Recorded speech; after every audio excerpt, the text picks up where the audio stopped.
네, 본격적인 공시 메이트 진행에 앞서서 노란톡 오픈 채팅방 입장 방법 소개해드리도록 하겠습니다. 노란톡 오픈 채팅방에 변영인의 기업 공시 연구소라고 검색하신 후에 들어오시면 되는데요. 제 옆에 계신 변영인 대표님께서 친절하고 빠르게 답변 도와드리도록 하겠습니다. 그럼 오늘의 첫 번째 기업 살펴보겠습니다. 오늘의 첫 번째 기업은 오스템 임플란트입니다. 오스템 임플란트는 1997년에 설립돼서 2007년에 코스닥 시장에 상장했습니다.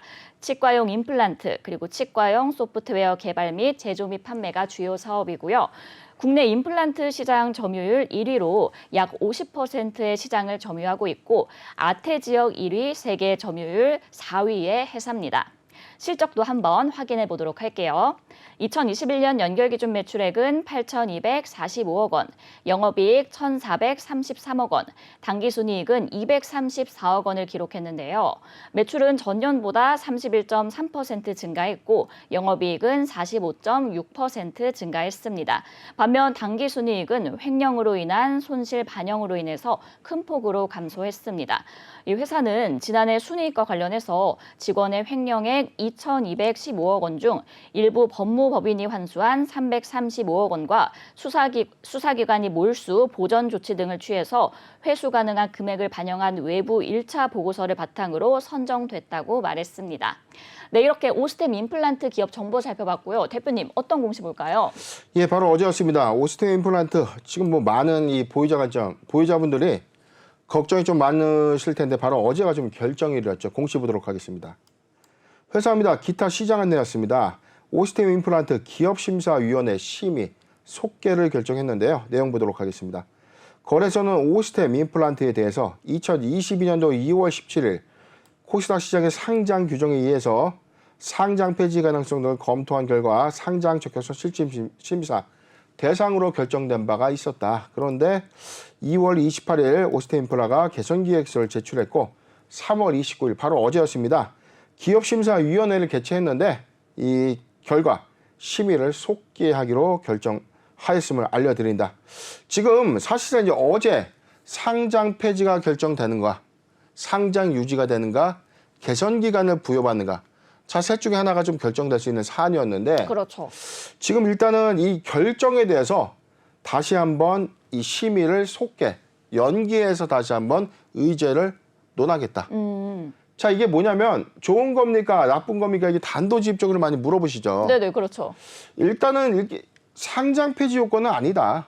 자, 우리가 걱정했었던 부분도 아니었지 않습니까? 네. 회사의 어떤 자금 유출로 인해서 부실화된 것은 일부 맞지만 내부 통제가 훼손된 것은 맞지만 회사의 주사원 모멘텀이 훼손된 것은 아니다. 경영진이 개입된 횡령 배임이 아니라면 직원의 개인적인 어떤 비위, 개인적인 어떤 법률 위반 행위로 기인된 어떤 사실이라면 사실상 이로 인해서 상장 폐지는 너무 가혹하다는 거죠. 그렇죠. 그렇기 때문에 사실상 상장 폐지를 예측한 건 아니었고 저희는 감사 의견 결과 여부가 매우 중요하다. 네. 그리고 내부 통제는 훼손됐기 때문에 내부 통제는 좀 비적정으로 좀 나왔을 것. 예상을 좀 했었던 부분이었고 경영진 어떤 이 개입이 없다면은 개선 기간을 받아서 추후에 상장 유지가 결정되거나 아니면 종합적인 어떤 형식 요건을 해소한 이유로 이에 따라서 바로 상장 유지가 결정될 수 있다. 이게 둘 중에 하나일 텐데 일단 속개가 됐다는 것은 상장 폐지를 의미하는 것은 아니고 상장 유지냐 아니면 추가적인 어떤 시간을 좀 더 보고 회사의 개선 여부를 한 번 더 확인하는 개선 기간을 좀 줄 것인가. 두 가지가 좀 관건이었는데 네네. 이 여부를 아직 결정하지 못했다는 거죠. 일단 중요한 부분은 상장 유지 결정에 좀 더 무게가 쏠리는 시각이 좀 아닌가. 왜냐하면 차라리 개선 기간을 주고 이후에 이행 여부를 보고 판단해도 늦지 않아요. 그렇죠. 그런데 속개를 했다는 것은 당장에 지금 상장 유지 결정을 했을 때 회사의 어떤 이 파악해야 되는 어떤 문제점 그리고 보완 사항들이 얼마큼 좀 이행이 좀 됐고 네. 최근에 제출된 이 감사 보고서의 어떤 적정성도 검토의 어떤 대상이라고 보니까 이 시점이 사실은 좀 짧았다는 거죠. 그렇기 때문에 속개를 이후에 상장 유지나 아니면 개선 기간을 부여할 것으로 보여집니다. 네, 한국거래소가 오스템 임플란트에 대해서 기업 심사위원회를 개최한 결과 심의를 속개하기로 결정을 했습니다. 대표님께서 말씀하신 것처럼 이 결론을 내지 않고 추후에 이제 회의를 열어서 다시 결론을 내겠다 이런 건데 이렇게 좀 속개 결정이 나는 경우는 좀 드물다고 들었어요. 어쩌다 이런 결정이 난 거죠? 일단 뭐 속개 부분에 대해서 뭐 말씀드린 것처럼 일단 판단하는 데에서 어떤 이 시각적인 기업심사위원회 내부에서도 어떤 결정을 전체적인 어떤 충분한 의견이 수립된 것은 아니죠. 각자 위원회에서의 어떤 의견들도 좀 차이가 좀 있었을 것이라고 판단도 좀 되는 부분도 있고. 네네. 두 번째는 주요 의제 안건이 사실상 이 직원의 횡령으로 인해서 유출된 그렇다면 이 피해 회복적인 어떤 관점 그리고 회사의 사업의 어떤 지속적인 관점. 그런데 좀 누가 봐도 사업의 지속성 관점에서 훼손된 것은 아니라는 거죠. 오히려 그렇죠. 2021년도에는 충분히 장사도 잘했고 영업이익과 당기순이익이 좀 잘 냈습니다. 그런데 당기순이익의 어떤 감소 요인은 횡령으로 인해서 이 손실 금액을 반영함에 따라서 당기순이익이 좀 감소한 효과가 좀 있었지만 오히려 사업의 어떤 지속적 요건에서는 어떤 관건이 아니라 내부의 어떤 경영 투명성 그리고 내부 통제의 어떤 이 통제 가능성 또는 미비점이 좀 해소가 되었는지.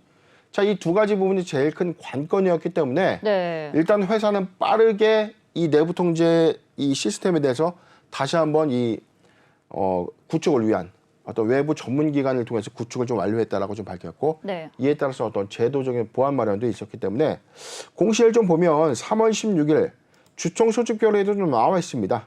의결 사항에서는 뭐 재무제표 승인 안건도 있고 정관 변경 안건도 있는데 일단은 이 사내이사 그리고 감사위원회의 어떤 선임 안건이 좀 있는데 회사의 감사 선임 안건을 감사위원회 선임 안건을 좀 두었다는 것은 오히려 내부 통제 시스템을 좀 더 강화하기 위한 외부 인력을 좀 더 영입해서 투명한 경영 활동을 하겠다라고 보여지는 회사의 의지로도 좀 해석이 될 수 있기 때문에 네네.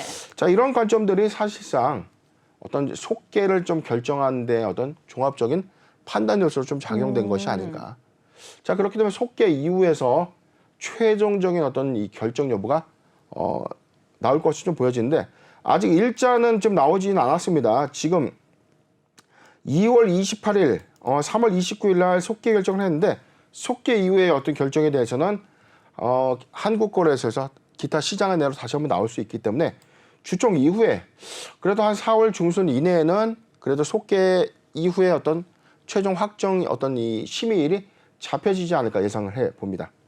네, 대표님, 그래도 이제 우려했던 것보다는 감사 의견은 적정을 받았습니다. 이런 부분이 좀 거래 재개에 대한 기대감으로 반영이 될 수 있을까요? 예, 뭐 가장 중요한 포인트였죠. 사실상 감사 보고서의 어떤 훼손 여부였는데 일단은 감사 보고서 잠깐 보면 연결 재무제표 역시 적정, 그다음에 계속 기업의 존속 불확실성의 사유에는 해당이 없고 감사 의견과 관련 없는 계속 기업의 존속 불확실성도 미기재돼 있어요. 개별 재무제표를 보더라도 자 적정 기준을 받았고 미해당되는데 내부 회계 관리 제도의 검토 의견은 비적정에 따라서 해당이 좀 됐는데 사실상 횡령이 발생됐기 때문에 내부 통제 시스템은 훼손되는 것이 맞죠. 그렇죠. 자 이에 따라서 뭐 사실상 이거는 해당이 되기 때문에 투자 환기 종목으로 좀 지정이 되는 것은 맞고요. 이게 1년 이후에 2023년도 감사 보고서에서 내부 통제의 어떤 관리 제도의 어떤 요건을 다시 적정으로 좀 받게 되면 환기 요건은 해소될 수 있는 점. 자 이렇게 보면은 지금 이 감사 의견상에서의 어떤 이슈는 없었기 때문에 네네. 물론 내부 통제의 비적정은 있지만 종합적인 어떤 상장 폐지의 어떤 종합적 요건에 해당되는 의견 거절 사유는 피했다는 점에서 일단 재무제표는 적정하다는 겁니다. 횡령 배임 혐의는 이미 재무제표에 다 반영이 됐기 때문에 추후에 회사는 회수 노력 또는 환수 조치를 좀 어떻게 가져갈 것인가. 그리고 내부 통제 시스템을 어떻게 잘 구축해서 경영 투명성을 어떻게 보장할 것인가. 이 두 가지가 가장 중요한 요건이 아닌가 판단해 봅니다. 네, 회사의 노력에 따라 달려 있는 것 같습니다. 그럼 앞으로 이 오스템 임플란트의 남은 절차는 어떻게 되는지 그리고 다시 기심의를 열었을 때 혹시 대표님께서는 그럼 결과를 어떻게 예상을 하실까요? 네, 기심의 기타 시장위원회에서 그러니까 기타 시장위원회에서 조만간 가셔야 되는 확정 일자를 다시 한번 좀 잡아줄 겁니다. 지금 속개 이후에 최종 확정되는 어떤 기업심사위원회 심의일이 아직 뭐 공고되지는 않았지만 네. 제가 한 4월 중순 얘기를 했던 건 한 2주 정도를 좀 소요된다라고 좀 보는 거예요. 조금 더 길어지는 케이스도 있습니다만 중요한 포인트는 지금 감사 보고서가 이미 다 제출이 됐고 이에 따라서 뭐 내부 통제 시스템은 지금 뭐 비적정으로 좀 바뀌긴 했지만 회사는 빠르게 전문가 집단을 통한 어떤 내부 통제를 다시 한번 구축할 수 있는 시스템을 만들겠다. 그리고 감사위원회, 사회이사위원회를 구성해서 회사에 다시 한번 이와 같은 행위를 방지할 수 있는 어떤 제도적 장치를 마련하겠다는 어떤 움직임을 빠르게 보여주고 있기 때문에 사실상 개선 기간을 부여받게 된다면 이 요건이 1년간 잘 적용될 것인가 이 부분이 좀 중요해 보이는데 오히려 속개 결정을 했기 때문에 저는 이런 부분들이 상장 유지 결정에 어떤 무게감이 좀 더 실리지 않을까 예상을 해봤습니다. 네, 이 상장 유지 결정에 좀 더 무게감이 실리지 않을까라고 말씀을 해주셨습니다. 일단 뭐 다만 소액 주주분들이 가장 걱정이 크실 것 같아요. 사실 이번 결과에 좀 허탈한 마음일 것 같은데 대표님 이 보유자분들을 위해서 끝으로 한 말씀 부탁드려도 될까요? 네, 뭐 일단 답답하고 좀 뭐 속이 좀 많이 상하시겠지만 여타의 뭐 의견 거절 종목 또는 이 주권 거래 정지 종목과는 차이가 좀 있습니다. 횡령 배임 혐의가 발생돼서 같은 혐의로 주권 거래 정지됐던 이 오스테오 임플란트 그리고 계양 전개 사례가 있었지만 네네. 사실상 계양 전개보다는 오스테오 임플란트의 요건이 훨씬 더 유리한 요건이 아니었나. 시장에서 한간에 좀 우려했던 대주주가 개입된 횡령이 아닌가. 자, 이런 뭐 또 시장의 어떤 풍문들도 사실 있었습니다. 네네. 그럼에도 불구하고 이러한 부분들을 말끔하게 무혐의로 그렇죠. 해소를 했기 때문에 경영상의 어떤 투명성을 다시 한번 제고한다면 그리고 내부 통제 시스템을 다시 한번 보완해서 추후에 이와 같은 횡령과 배임 혐의가 발생하지 않는다면 시장의 신뢰를 빠르게 좀 회복해서 점유율을 바탕으로 회사의 수익성을 좀 제고하는 관점에서는 오스테오 임플란트의 어떤 이 미래는 그래도 좀 더 밝지 않겠는가 좀 예상을 해보고 있고요.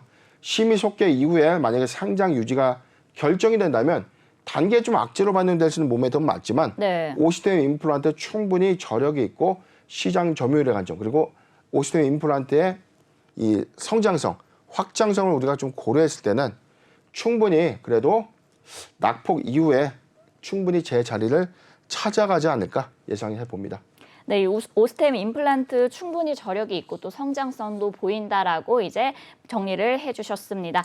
이렇게 오스템 임플란트에 대해 살펴봤고요. 두 번째 기업 확인해 보겠습니다. 두 번째 기업은 에디슨 EV입니다. 에디슨 EV는 반도체 평판 디스플레이 공정 장비 제조업 목적으로 2000년에 설립됐고요.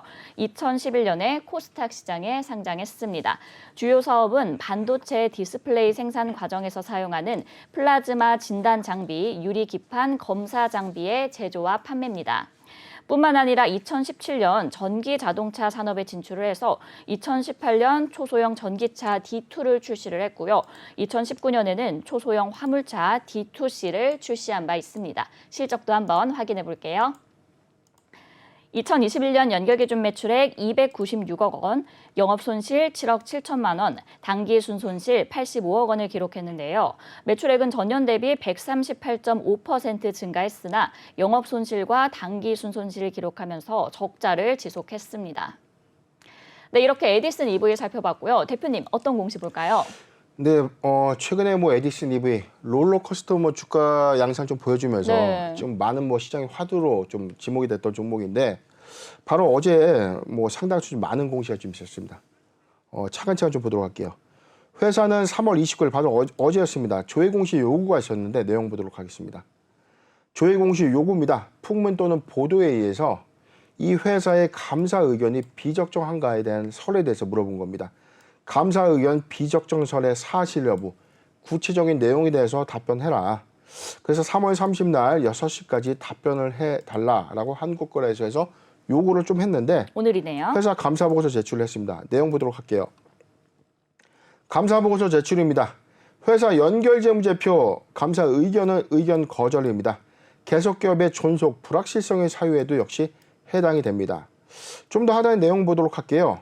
회사는 296억 원의 매출액을 달성했고 7억 7천만 원의 영업손실, 당기순손실을 85억을 좀 기록했습니다.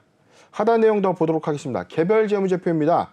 개별 제표의 감사 의견 역시 의견 거절, 계속 기업의 존속, 불확실성의 사유에도 역시 해당이 되는, 그리고 감사 의견과 관련이 없는 계속 기업의 존속 불확실성에 대해서 미기재된 만큼 일단은 뭐 개별 재무제표와 연결 재무제표 모두 의견 거절이 되면서 지금 한국거래소의 어떤 조회 공시 요구, 이 비적정설은 사실로 좀 밝혀지게 된 셈입니다.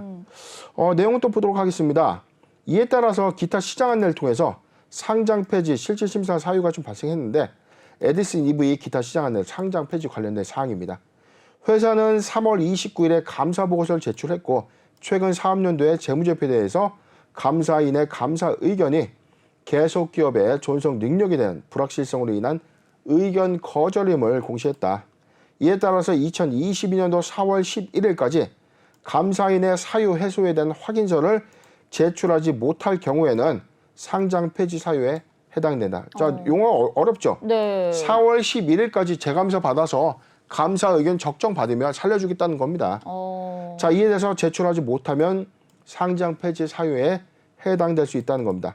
회사는 감사 의견의 사유 해소에 대한 확인서를 제출한 경우 반기 재무제표에 대한 감사인의 감사 의견이 부적정 또는 의견 거절이거나 감사 범위 제한으로 인한 한정일 경우에도 상장 폐지 사유에 해당된다.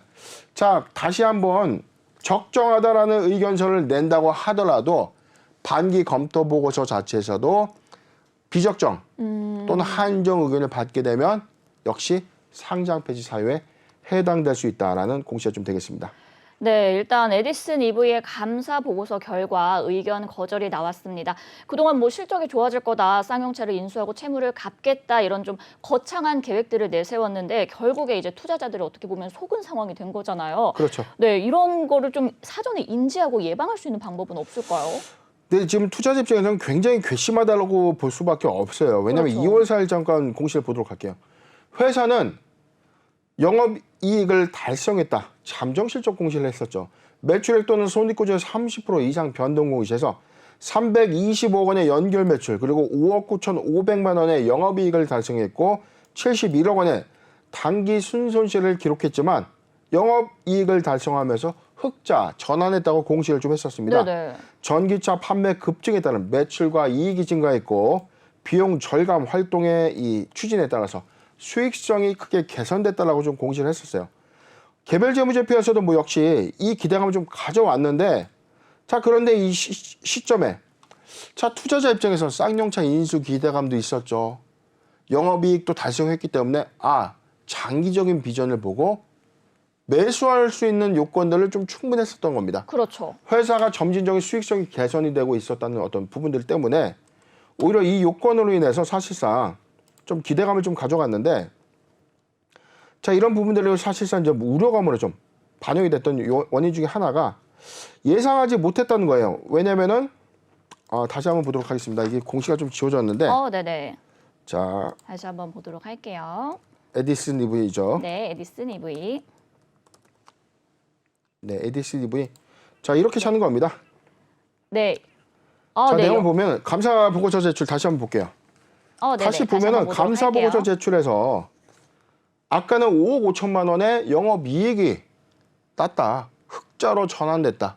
자, 그 공시를 보고 투자 비중을 늘렸거나 신규로 매수할 수도 있었다는 거죠. 충분히 그럴 것 같아요. 그런데 감사 보고서 제출 시점에 영업 손실이 7억 7천만 원이 있다.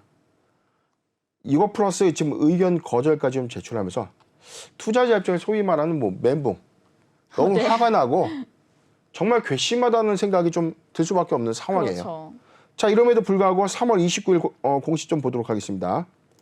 회사는 기타 경영사항을 통해서 회상회사 쌍용자동차 주식회사의 인수합병을 위한 투자계약 해제에 따라서 효력정지 가처분을 신청을 했어요.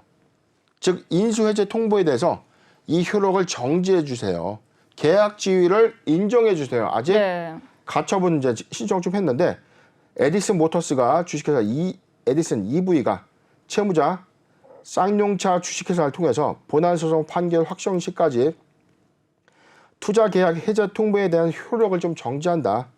그리고 304억 원의 출금 행위를 해서는 안 된다. 소송 비용은 채무자가 부담한다라고 좀 공시를 하면서 주가가 거의 하한가 비스무리하게 갔다가 급등을 좀 했어요. 네. 상승 갔다가 장 막판에 지금 일병 뭐 주식을 좀 보면 굉장히 좀 뭐 황당한 어떤 내용들인데 조금 내용을 좀 더 보도록 하겠습니다. 네, 차트를 한번 다시 볼게요. 지금 에디슨 EV 좀 주가 흐름을 보면 네네. 자 지금 하한가 갔다가 바로 어제 사실상 뭐 제가 알기로는 한 20% 이상 급등했다가 네네. 종가에서 마이너스 5.3% 하락한 11,600원에 장을 마쳤는데 만약에 저는 사실 이게 의도된 것이라고 좀 보는 개연성도 좀 있다는 거죠. 3,960만 주의 대량 거래가 좀 수반이 좀 됐는데 네네. 사실상 이 사전에 감사 의견 거절이라는 정보가 새어 나갔을 가능성이 있다는 거죠. 그렇기 때문에 효력 정지 가처분이라는 소위 말하는 이 공시를 통해서 재료 삼아서 주가 좀 급등했고 이 모든 물량이 다 소액주주들에게 좀 전가된 어떤 네. 패턴의 흐름이 아닌가. 자, 이에 따라서 사실상 이 시장의 이 우려감을 좀 갖고 있는 것. 거래소에서도 즉각 이제 조사를 좀 하겠다고 좀 밝혔습니다. 네네. 이에 따라서 지금 에디슨 EV의 이 감사 이 의견 거절에 대한 어떤 정보가 유출되었을 어떤 가능성 그리고 효력정지 가처분을 기점으로 주가가 좀 급등했기 때문에 시세의 어떤 미공개 정보에 어떤 이용한 어떤 시세 인위적인 어떤 시세 행위도 좀 있었을 것으로 저는 개인적으로 좀 추정해 봅니다. 네, 대표님, 그 아까 가처분 신청에 대해 말씀을 해주셨는데 이게 만약에 혹시나 가처분 신청이 받아들여진다면 쌍용차의 재매각 절차에도 좀 영향이 있지 않을까 싶은데 이 부분에 대한 전망은 어떻게 보실까요? 네, 일단 뭐 법원에서 좀 판단을 할 겁니다. 그렇기 때문에 지금 회생법원에서 판단을 좀 할 것을 좀 저는 보여지는데 일단 관할법원은 서울중앙지법이네요. 지금 예상 이 회생법원 요건은 아니었고 일단 이 304억 원의 이 계약금이 먼저 투입이 좀 됐었죠. 네네. 이유에 따라서 지금 회사가 예금 채권에 대한 질권 설정 계약을 해제하는 예금액 304억 원에 대해서 출금을 해서는 안 된다라고 하는 것은 계약 금액에 대해서는 이 보전 조치를 좀 해달라는 거고요. 이 계약 행위에 대해서 효력을 정지해달라고 했던 어떤 요청은 사실상 이 상대의 어떤 규칙 사유가 좀 더 크다면 기각될 확률이 좀 크다는 거죠. 만약에 법원에서 좀 인용이 된다면 일단은 이 계약 해제에 대한 또 효력은 정지가 되는 겁니다. 이에 따라서 304억 원의 이 계약금 역시 사용할 수 없는 이 가능성이 좀 더 크기 때문에 일단 뭐 두 가지 요건은 좀 저는 추정이 좀 되는데 지금 귀책 사유의 요건이 과연 누구한테 있는가? 그런데 지금 시장에서는 지난 25일까지 예치해야 되는 어떤 인수대금을 에디슨 EV 측에서 예측하지 못한 겁니다. 네. 에디슨 컨소시엄에서 예치하지 못했기 때문에 이에 따른 어떤 계약 이행에 관련된 기한 이익은 상실된 것이다. 이에 따라서 어떤 이 법적인 어떤 요건에 대해서 상대의 규칙 사유가 좀 명확하다면 저는 이 부분이 효력정지 가처분 좀 기각될 것으로 예상해 봅니다. 네, 기각될 것이다라고 말씀을 해주셨는데 대표님, 그럼 이제 쌍용차 이야기를 좀 계속해서 간단하게 보도록 하겠습니다. 네, 1년 동안 추진되던 에디슨 모터스의 이 쌍용차 인수전이 무산되면서 백척간두의 상황이 됐습니다. 쌍용차는 새 주인을 찾아서 재매각을 추진하겠다 이렇게 의지를 밝혔지만 이 최악의 경우에는 청산 절차에 들어간다는 우려도 나온 상황인데요. 대표님, 이 앞날은 혹시 어떻게 보실까요? 네, 사실상 이 사회적인 어떤 이슈를 좀 고려했을 때, 왜냐하면 고용의 관점, 그리고 곧 있으면 이제 새 정부가 좀 출범을 그렇죠. 하고 있죠. 자, 이 관점에서의 어떤 새 정부의 어떤 역량이 어떻게 좀 반영될 것인가, 어떤 의중으로 좀 반영될 것인가가 좀 중요한 포인트인데, 사실상 이 쌍용차의 어떤 이 매각이 순조롭지 않은 것은 사실입니다. 원매자가 쉽게 나타나지 않았고, 에디슨 컨소시엄의 어떤 유치도 사실상 관건은 자금 여력이었어요. 인수대금이 상대적으로 좀 크지 않았던 점에서 사실상 인수 이후에도 많은 자금이 좀 투입돼야 되는 어떤 상황. 자, 이런 이점들 때문에 지금 쉽게 매각이 성사될 것이라는 것은 좀 어렵다는 어떤 의견들이 지배적인 어떤 상황인데, 자, 그럼에도 불구하고 쉽게 이 청산까지 가지 않을 것이다라고 예측되는 부분은 고용 창출 어떤 관점에서는 막대한 어떤 일자리 어떤 창출 효과. 자, 이 부분도 무시할 수 없는 요인입니다. 과거에 이 한진해운의 어떤 이 청산이 있었죠. 네네. 자, 이후에 이 막대한 그때도 뭐 사실상 어떤 이 고용의 어떤 효과를 좀 저해할 수 있다. 기간 산업이 공중분해돼서는 안 된다. 많은 요건들이 있었지만 결국에는 어떤 청산의 어떤 타당성을 좀 입증해주면서 청산 절차가 됐고 관련된 R자 자회사들 모두 분리매각이 좀 됐었어요. 그런데 지금 쌍용차의 경우에는 사실상 이 부지의 어떤 이 건설, 부지의 어떤 개발 메리트도 좀 충분히 있기 때문에 원매자가 그래도 다소 좀 나타나지 않을까. 나타나지 좀 않을까. 어렵겠지만 충분히 어떤 부분적인 어떤 자금 수혈이 가능한 어떤 전제 조건의 어떤 변경 수립이 좀 더 수반해 준다면 제3자의 어떤 매각은 다시 가능성 좀 제3자의 어떤 이 매각 가능성 좀 있지 않겠는가. 조심스럽게 저는 예측해 봅니다. 네, 아무래도 이제 청산까지는 쉽게 가지 않을 것이다. 그리고 원매자가 좀 나타나지 않을까라고 예상을 해주셨습니다.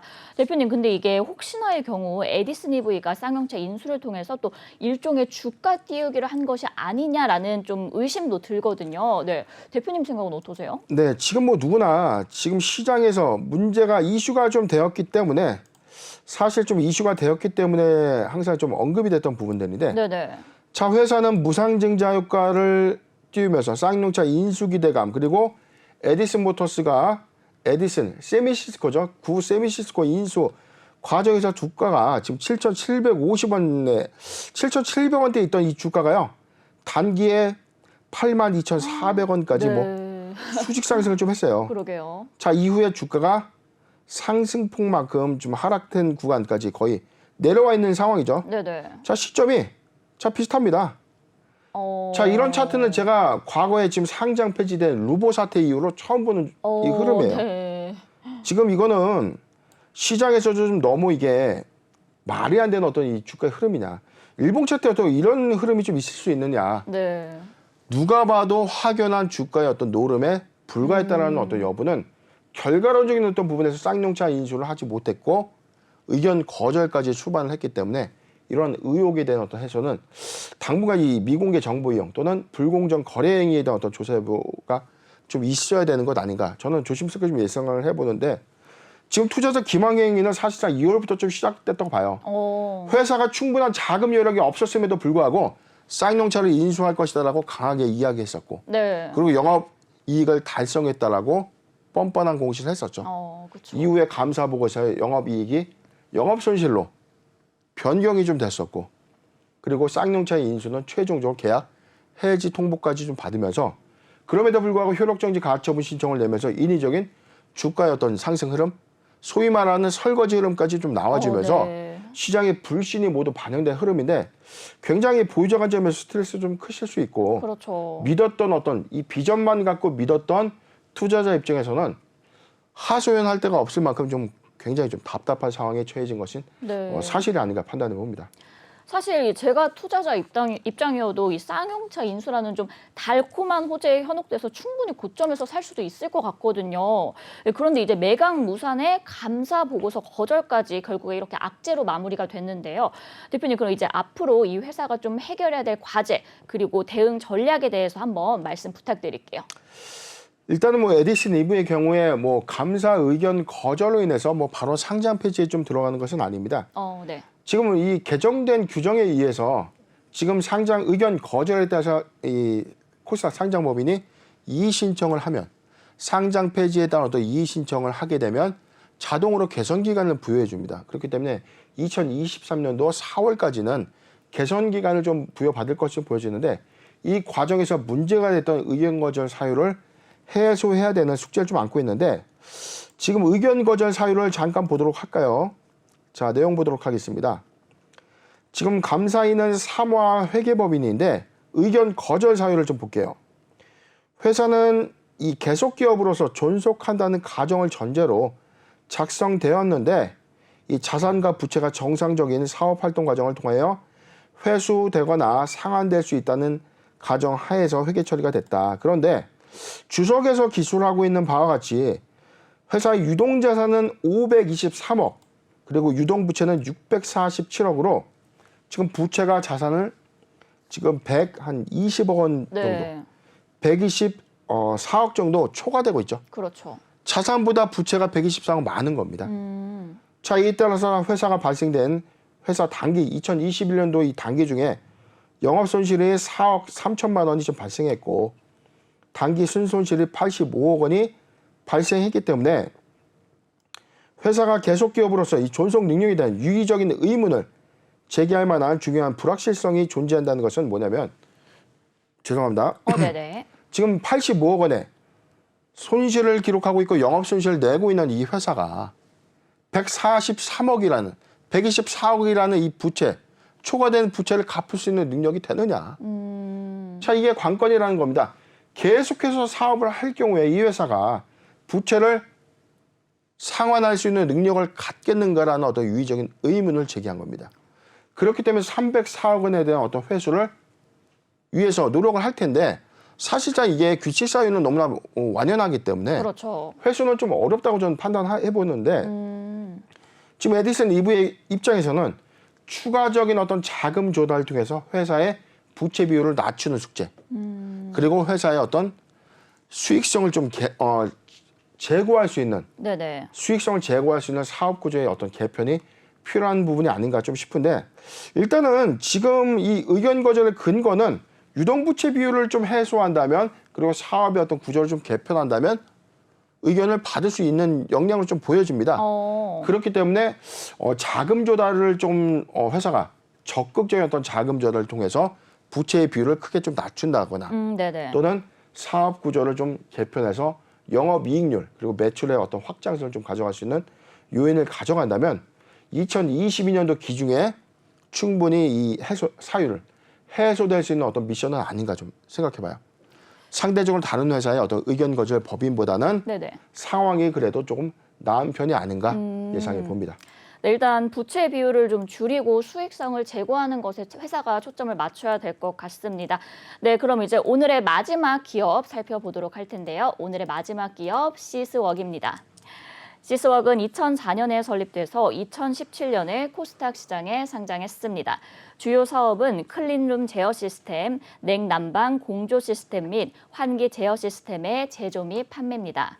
사업 부문은 자동 제어 시스템 사업 부문, 바이오 사업 부문으로 구분되며 이 자동 제어 시스템 부문은 디스플레이 및 반도체 라인의 필수 공정인 클린룸에 사용되는 필터 유닛과 감시 제어 시스템, 냉난방 공조 장치 시스템 등 클린룸 제어 시스템을 공급하고 있고요. 바이오 사업 부문은 BBB의 체외 진단용 분석기기와 카트리지를 생산하고 있습니다. 실적도 한번 확인해 볼게요. 2021년도 연결기준 매출액은 169억 원, 영업 손실 141억 원, 당기 순손실 206억 원을 기록했는데요. 매출액은 전년 대비 13.4% 감소했고 영업 손실과 당기 순손실을 기록하면서 적자 전환했습니다. 회사는 전방 산업 수요 감소로 인해서 매출액이 감소했고 시설 투자와 인건비 관련 비용이 증가하면서 이익이 감소했다고 밝혔습니다. 네, 이렇게 시스웍 살펴봤고요. 대표님, 어떤 공시 볼까요? 네, 바로 어제 공시 보기 전에 오늘도 공시가 좀 하나 나왔는데 네네. 어제 거부터 먼저 보도록 하겠습니다. 네. 회사 사채 원리금의 미지급 발생 사실을 공시했는데 이게 뭐냐면요. 사채 원금과 이자를 갚아야 되는데 갚지 못했다는 겁니다. 네. 미지급 금액입니다. 원금은 479억 원입니다. 이자는 1억 108만 1,559원이고요. 합계 480억 원의 이 사채 원금과 이자를 갚지 못했다. 자기 자본의 53.7%에 해당되는 이 금액입니다. 바로 어제 미지급 발생일자가 좀 제기가 됐는데 네네. 사유 대책 보도록 하겠습니다. 제5회차 전환사채 그리고 제7회차 신주 인수권부 사채 인수계약서에 의해서 발행회사의 기한 이익이 상실됨에 따라서 조기상환 청구 사유가 발생했고 이에 따라서 채무 이행 자금이 부족했기 때문에 미지급 사유가 발생됐다. 대책은 채권자와 협의해서 협의할 예정이다. 기타 투자 판단 참고할 사항입니다. 최근 사업년도 말 경과 후 공시일까지 자본금, 그러니까 2020년도 기준에 이 회사 자본 총계를 기점으로 해서 이 자본 총계의 53.7%에 해당된다라는 이야기고요. 7회차 신주 인수권부사채의 이자의 경우에는 일부 상환을 했기 때문에 이자 금액이 변동될 수 있고 추후에 정정해서 공시를 하겠다라고 좀 밝히는 공시가 되겠습니다. 네, 이 감사 보고서에선 의견 거절인 상황인데요. 내부 회계 관리제도 검토 의견이 이제 부적정으로 발생을 하면서 거래 정지인 상황입니다. 어쨌든 이 회사는 감사 의견 해소를 위해서 이의 신청이나 또 재감사를 진행을 해야 될 것 같은데 대표님 그럼 이 부분에 대해서는 전망을 어떻게 보실까요? 일단 뭐 감사 보고서에서 의견 거절이 됐는데 자 이제 뭐 그렇다면 왜 사채 원금과 이자를 갚아야 되지? 궁금할 수가 있잖아요. 그렇죠. 왜 갑자기 아직 기간이 도래되지도 않았는데 왜 갚아야 되지? 네. 이게 뭐냐면 기한이익 상실이 뭐냐면 상장회사가 전환사채나 신주인수권부사채를 발행했을 당시에 여러 가지 이 계약 조건들이 있어요. 네네. 발행가액은 얼마고 얼마까지 이 조정가액을 좀 행사할 수 있고 전환 주식에 대한 어떤 방법들, 그다음에 행사가액을 조정하는 어떤 방법들 등등 돼 있고 뭐 이자율에 대한 관련된 뭐 어떤 사항들도 있겠고. 네네. 그런데 기한이익 상실이 뭐냐면 투자자가 회사의 어떤 회사의 어떤 계약 조건이 위배됐을 경우에 즉시 상환해야 되는 어떤 조건들을 기재하는 부분을 기한의 이익 상실로 봐요. 그렇게 되면 세부적인 어떤 조건들 사항들이 뭐냐면 뭐 관리 종목에 좀 지정된다든가 회사가 경영권을 매각한다든가 뭐 회사의 어떤 이 채권자의 어떤 중대한 이익을 침해할 수 있는 뭐 회사의 어떤 분할 매각, 주사업 부분의 어떤 매각, 영업의 정지 요건 이런 부분도 있고 상장 폐지 요건이 발생되거나 관리 종목이 좀 지정이 되거나 그런데 지금 감사 의견 거절로 인해서 상장 폐지 사유가 발생된 거죠. 그렇죠. 그렇게 되면 즉시 갚아야 되는 이슈가 발생된 겁니다. 그래서 지금 480억 원의 사채 원리금의 어떤 미지급 사유가 좀 발생했는데 지금 작년에 5회차, 7회차 전환사채와 신주인수권부사채를 조달했죠.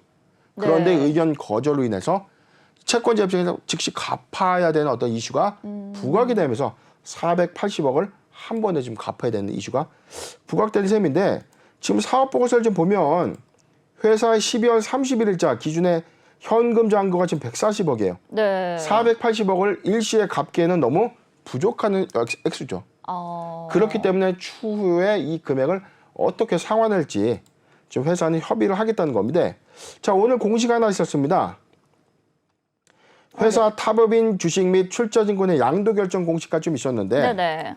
지금 이 시점 이후에 오늘 공시가 좀 나왔다는 것은 부족한 사채 상환금을 상환하기 위한 일부 자금 조달이 아닌가 좀 판단해 볼 수 있는데 지금 발행회사는 드래곤플라이가 보유하고 있는 466만 7,733주를 양도해서 101억 원에 좀 양도를 하겠다는 겁니다. 네네. 지금 전체 이 지분율은 자기 자본 대비 11.3%인데 회사는 양도 소유 주식 수의 지분 비율이 11.7%가 있기 때문에 지금 480%가 있었기 때문에 10% 정도를 일단 지분을 매각했기 때문에 전체 지분 매각이 아니라 부분적인 어떤 지분 매각을 통한 101억 원의 자금을 동원해서 부분적인 사채 상환을 진행하겠다라고 보여지는 대목이죠.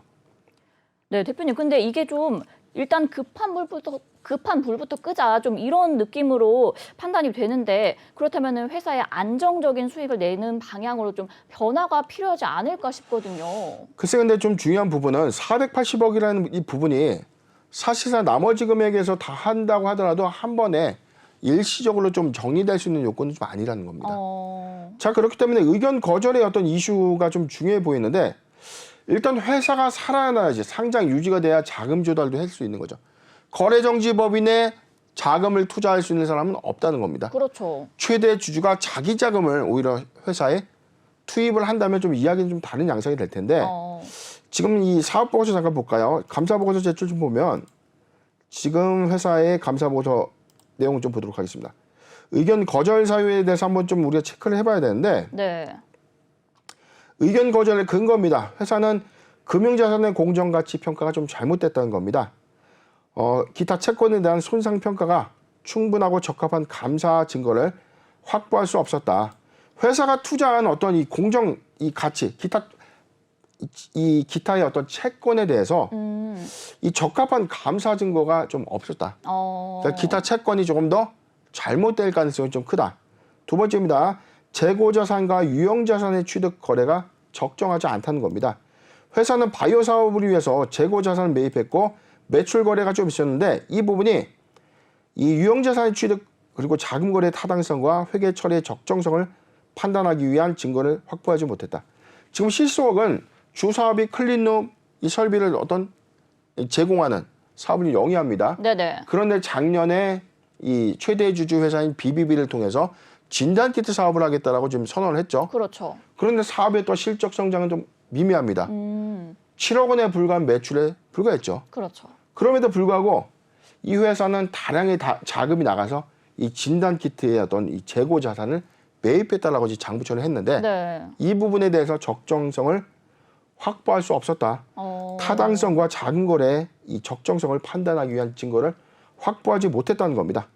자, 이 두 가지 요건으로 인해서 지금 의견 거절이 된 건데 사실상 이 시스웍이 추진하고 있는 이 진단시약 바이오 사업에 관련된 투자 행태와 거래 유형이 상당수 좀 잘못되었음을 좀 확인할 수 있는데 대금은 나갔지만 즉 실적적인 수익관점의 반영 효과는 미비했다는 거예요. 네네. 자, 이 부분도 우리가 좀 누누이 제가 말씀드렸던 조심해야 되는 요건들 중에 하나인데 지금 오미크론 확산으로 인해서 진단키트의 판매 호조가 있을 것이다라고 시장에 언론 자료에는 많이 나오죠. 도배가 되어 있습니다. 네. 사실상 도배가 좀 되어 있는데 지금 바이오 사업 부분의 2021년도 사업 부분은 7억 8,700만 원에 불과한 매출.